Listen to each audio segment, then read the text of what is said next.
Assalomu alaykum azizlar, biz Yangiqo'rg'ondamiz.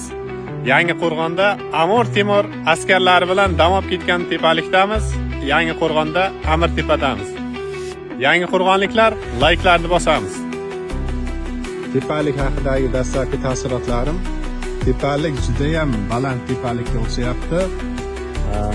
Hattoki bu tepalik bilmadimki, endi o'lchab ko'rish kerak. Chorvoqtepadagi tepalikdan ham balandroqqa o'xshayapti. Endi yana ham ustiga chiqib ko'rganimdan keyin aniqini aytaman. Qani ketdik.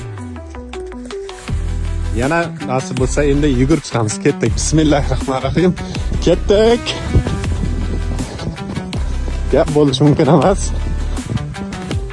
Baland tepalik ekan. Ya qoyil. Gap bo'lishi mumkin emas. Manzara gap yo'q. Qandaydir temirhan bo'lganga o'xshaydi bu yerda. Mana uylarning ko'rinishi. Mana shunday bir ko'rinishga ega ekan. Amirtepa deb nomlanar ekan bu tepa.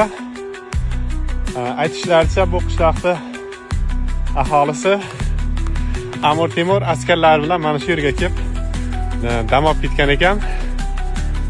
Mana shunday ko'rinishga ega bu tepa. Ana davom etamiz. Mana shunaqangi manzaralar. Uchastkani o'rtasida joylashgan ekan bu tepa. Yangiqo'rg'on uylari. Bu yerdan ham juda ko'p joylar ko'rinar ekan. Menimcha shu Yangiqo'rg'onda masjidi bo'lsa kerak. Yaqinlashtiramiz. Ko'rinyaptimi-ki?